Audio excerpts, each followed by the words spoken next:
میں نے اس لیے عرض کیا کہ آپ نے پتہ نہیں ہادی صاحب کی باتوں کو کس انداز میں زاویے سے سنا، لیکن میرے لیے بہت ابتہاج کا مقام تھا آج جو انہوں نے اپنی بیماری کے باوجود یہ خاطرات شیرین بیان کیے. کچھ ہم نے پہلے ان سے سنے ہوئے تھے، کچھ نئے تھے.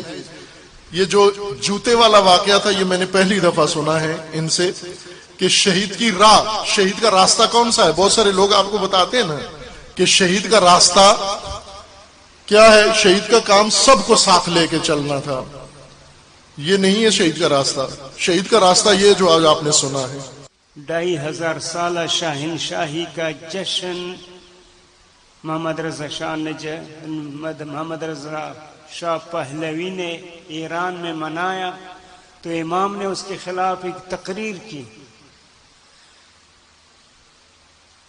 اور ایک احتجاج کا سلسلہ شروع کیا اور طلبہ کو کہا، حکم دیا کہ آپ بھی اپنے طور پر احتجاجی ٹیلی گرام شاہ کو مخابرہ کریں کہ آپ جس طرح سے ایران، جس طرح سے امریکہ اور اسرائیل کو مضبوط کرنے کے لیے اور فلسطین اور مسلمانوں کے خلاف امریکہ کے لیے مدد کر رہے ہیں، ہم اس کی مذمت کرتے ہیں، ہم اس کے خلاف ہیں.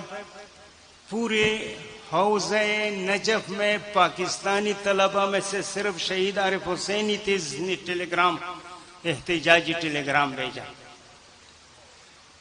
صحن امیر المومنین میں نے دیکھا کہ شہید عارف حسینی کھڑے ہیں اور 2-3 پاکستانی طالب علم آئے ہیں، شہید سے بحث کر رہے ہیں کہ آپ کو کیا ہے کہ شاہ ایران کے خلاف احتجاجی ٹیلی گرام بھیج رہے ہیں.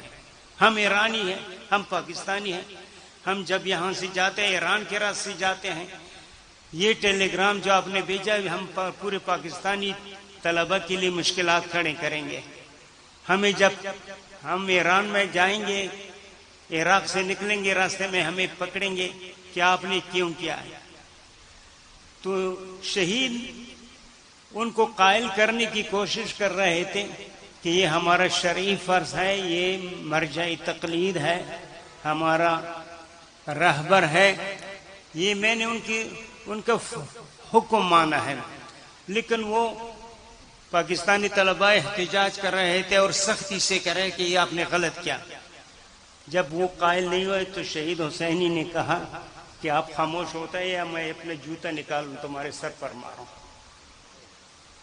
یعنی پورے حوض قم میں تقریباً اس وقت 50-60 پاکستان 30-40 طالب علم تھے. صرف واحد عارف حسینی تھا جو امام خمینی کے افکار کا حامی تھا. وہ ان کو پروموٹ کر رہا تھا، ان کے افکار کا ترویج کر رہا تھا. اور جب پاکستان آیا تو پاکستان میں اسی فکر کو پھیلانے کی کوشش کی کہ 2 طالب علم یا چند طالب علم جنہوں نے شہید سے مناظرہ کیا کہ آپ نے امام خمینی کے کہنے پر ایران کے شہنشاہ کو ٹیلی گرام مذمت کا کیوں دیا. شہید نے انہیں پہلے سمجھایا کہ یہ ضروری تھا، دینا تھا، فریضہ بنتا ہے، تمہیں بھی دینا چاہیے تھا. لیکن جب دیکھا کہ یہ نہیں سمجھتے تو پھر شہید کا راستہ یہ ہے، آپ نے سن لیا آج کیا راستہ ہے کہ چپ ہو جاؤ ورنہ میں جوتا اتار کے تمہیں سمجھا دوں گا کہ کیوں دیا تھا ٹیلی گرام. اگر زبان سے نہیں سمجھتے تو کچھ زبان کے بھوت ہوتے ہیں، کچھ جوتوں کے بھوت ہوتے ہیں. تو یہ شہید کا راستہ ہے. شہید کا حق پر ذرا برابر لچک نہیں تھی، شہید کے اندر مداہنہ نہیں تھا. بات تیرے ہم نے جانا چھن گیا ہم سے بے مثل کو، وہ گیا تھا وہ شجاع تو تھا ملت کا شیر دلاور.